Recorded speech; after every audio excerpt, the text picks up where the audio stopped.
Jail में दावत। रवि की जिंदगी हमेशा साधारण और मुश्किलों भरी रही थी। छोटे शहर के इस युवक ने कभी नहीं सोचा था कि एक दिन वह जेल की दीवारों के पीछे होगा। ये कहानी उस दिन की है जब रवि को एक छोटे से गलतफहमी के कारण जेल भेज दिया गया। जेल के गेट पर कदम रखते ही उसका मन भारी हो गया। ठंडी धातु की रेलिंग, बड़े बड़े दरवाजे और गहरी आवाजें, सब कुछ डरावना था। अंदर जाते ही रवि को एहसास हुआ कि यह जगह सिर्फ बंदियों की नहीं, बल्कि उनके डर, उनकी उदासी और उनके सपनों की भी कैद है। पहले दिन रवि ने सन्नाटे में चारों ओर देखा। उसके बगल में बैठे एक आदमी, जो मुन्ना कहलाता था, उसकी ओर देखकर मुस्करा। मुन्ना का चेहरा झुर्रियों और दागों से भरा था, लेकिन उसकी आंखों में चमक और समझदारी साफ झलक रही थी। नया आया है? मुन्ना ने धीरे से पूछा। हाँ रवि, मुझे यकीन नहीं हो रहा कि मैं यहाँ हूँ, रवि ने कमज़ोर आवाज़ में कहा। सुनो दोस्त, डरने की कोई बात नहीं। यहाँ हर किसी की अपनी कहानी है। बस तुम सीख जाओगे कि कैसे जीना है यहाँ, मुन्ना ने शांतिपूर्ण लहजे में कहा। रवि ने पहली रात के दौरान जेल के माहौल को महसूस किया। कैदियों की अलग अलग आदतें, उनके किस्से और छोटी छोटी खुराफात, सब कुछ नया और विचित्र था।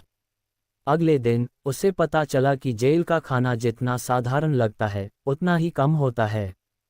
दाल, चावल और कभी कभी रोटी। यहाँ का नियम था कि सबको एक समान मात्रा मिलती है और किसी के पास ज़्यादा नहीं होता। रवि ने धीरे धीरे अपने आप को इस दुनिया में ढालना शुरू किया। मुन्ना उसकी मदद करता रहा और दोनों की दोस्ती गहरी होती चली गई। एक दिन राधा, जो जेल के कैंटीन में काम करती थी, रवि के पास आई। उसकी आंखों में सहानुभूति और हल्की मुस्कान थी। तुम नए हो, है ना? अगर चाहो तो मैं तुम्हें कुछ चीज़ें सिखा सकती हूँ ताकि खाना थोड़ा मज़ेदार हो जाए, राधा ने कहा। रवि ने हिचकिचाते हुए हाँ कहा। उसी दिन से रवि ने सीखा कि कैसे सीमित सामग्री से स्वादिष्ट खाना बनाया जा सकता है। धीरे धीरे रवि को विचार आया, क्यों न जेल में सभी कैदियों के लिए एक दावत आयोजित की जाए।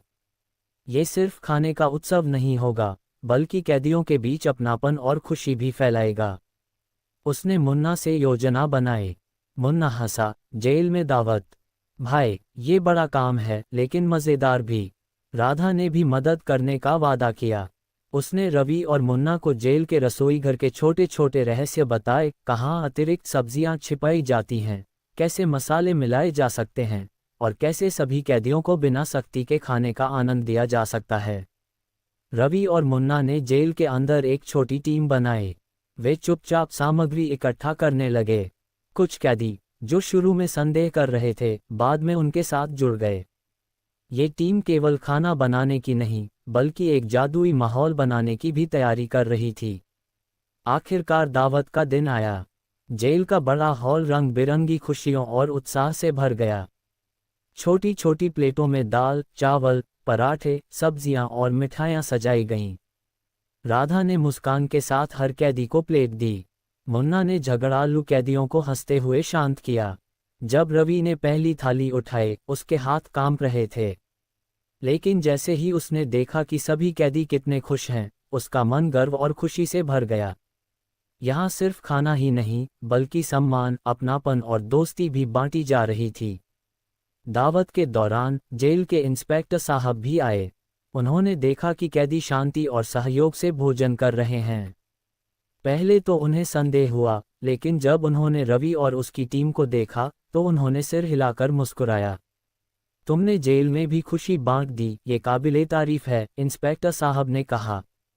दावत का माहौल ऐसा था कि हर कैदी भूल गया कि वह क्यों यहाँ आया। हंसी, बातचीत और साझा करने का अनुभव जेल की कड़वी यादों को मिटा रहा था। रवि ने महसूस किया कि असली आज़ादी सिर्फ दीवारों के बाहर नहीं, बल्कि दिल में भी होती है। अंत में दावत का दिन समाप्त हुआ। रवि ने देखा कि सभी कैदी अपने दिलों में रवि और उसकी टीम के लिए सम्मान और प्यार भर चुके हैं। मुन्ना ने हंसते हुए कहा, देखा, हमने यहाँ भी जश्न मना लिया। कुछ महीनों बाद रवि को जेल से रिहा कर दिया गया, लेकिन उस दावत की याद हमेशा उसके दिल में रहेगी। उसने जाना कि मुश्किल समय में भी अगर इरादा सच्चा हो, तो खुशी और अपनापन बांटना संभव है। और यही कहानी जेल में दावत की है। एक ऐसी दावत जो दीवारों को पार करके दिलों तक पहुंच गई।